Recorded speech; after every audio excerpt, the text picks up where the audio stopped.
Hey everybody, it is June the 1st, and that means the end of StoryADay May for another year. I hope that you had a great time writing this month. I certainly did. I know I haven't done these updates daily. I was a little optimistic to think that I could travel across the Atlantic, attend a big family occasion, and write stories and do live updates. I'm optimistic, what can I tell you? Didn't happen, but I had a great time while I was away, and I hope you had a great time writing your stories. I think I wrote 21 stories this month, which is amazing for me, considering I had the trip and I run this thing, and I had kind of fallen out of the habit of doing the challenge over the past couple of years. I was trying to kind of support everyone so much that I wasn't doing it. This year I wrote a bunch of stories, a lot of dialogue this year I noticed I was writing, a lot of imperfect stories, but I was really enjoying reading everybody's comments about so many of the people in the comments taking part were saying things like, well, I've got, all these stories now. I think I like this one. I think I can do something with this one later. So now comes the big question of what do you do after the challenge? The temptation is to just sort of run screaming out of the room and go, I don't have to write a story today. This is wonderful. I'm going to suggest that you take a moment over the next few days to download the StoryADay Post-Challenge Workbook. And in that workbook, there are, I think, 8 pages, but it's a lot of questions and a lot of room for you to make notes. I suggest that you print it out or put it on an iPad if you like to write on an iPad with a stylus, or simply look at the questions and answer them in your notebook. But I really highly recommend you do this because we go through a big experience like this. We learn a ton. We think we're going to remember it all, and we don't. If any of you have had babies, you know that if you think that you're going to remember everything about each of your babies, when they got their first tooth, when they first walked, you're not. That's why people give you baby books. This is the baby book for your Story a Day challenge this year, right? It asks you questions about things like, when did you find it easiest to write? When did you find it hardest to write? And none of this is intended to make you feel guilty or make you feel like you should have done more. It's intended to help you capture what worked and what didn't, so that you can do more of the first and less of the second. We're all different. It really doesn't matter whether you're a night writer or a morning writer, whether you prefer to write every day or whether writing every day did your head in a little bit. As long as you know that, then you can build your writing practice based on what actually works for you. If you're like me, probably after a month of writing every day, you're going to rebel and want to take a few days off. The important thing is to know that about yourself so that when a big project ends, you've got something ready.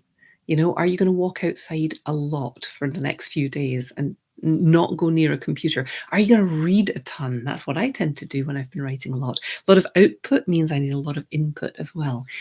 So decide what you're going to do. Go through the workbook, and it asks you questions about what went well. It asks you questions about what you are planning for the future. You don't have to have a plan at all, but this will help you think through what you want to do next, what excites you, what you want to avoid in future. Really valuable information to know this about yourself. I have learned that doing the thing is valuable, but taking a moment to assess what you actually did and capture everything while it's fresh. And I really mean this. Don't put it off until next week. Do it today if you can. Do it tomorrow if you have to. But don't wait till after the weekend. Write down all of your impressions of how you got on in the Story a Day May challenge. If you started well and fell off the wagon, write that down. Don't beat yourself up about it. Examine what happened. Maybe this is just not something that you like to do. Maybe something like my 3-day challenge would be better for you. Maybe you'd rather do the iWriter course, which is 6 weeks of workshops and lessons. Maybe that would work better for you, and you can go at your own pace. You could do one of those classes every month for the next 6 months. Maybe that's more what you would enjoy rather than a big all-out challenge like this. So no judgment, just look at what happened. Ask yourself, why? And the answer is never because you're rubbish and can't do this, and because maybe you're not a writer. That is never the answer. The answer might be because I'm trying to fit a writing practice into my life in the wrong way. I'm trying to fit the writing practice that worked for me when I was in my 20s and had no other obligations into a life where I'm in my 50s and have lots of obligations, or vice versa. Maybe you've got more time now and you don't know how to focus because you're no longer cramming writing in between a job and a family and all the other things you used to have to do. So the debrief is incredibly, incredibly useful. And I recommend that you click on the link in the description here. Go over to that site, leave your comments, but most importantly, download that workbook and go through it today, maybe tomorrow. Don't leave it till after the weekend because things will start to fade. We'll see if any of the stories I wrote this year end up being stories that you ever get to read. Maybe.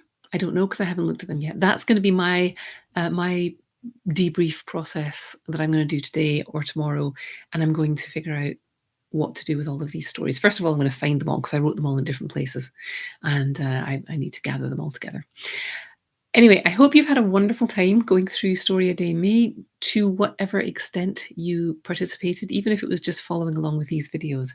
I am going to set up a way for you to participate on your own schedule if you didn't manage to do it this May. I'm going to set up a way that you can trigger that sequence of emails to remind you to write every day later in the year. So stay tuned for that. If you're not already getting emails from me, come over to storyaday.org and fill your name in one of those boxes there, and I'll add you to the list. I don't email an awful lot except during May if you sign up for the challenge.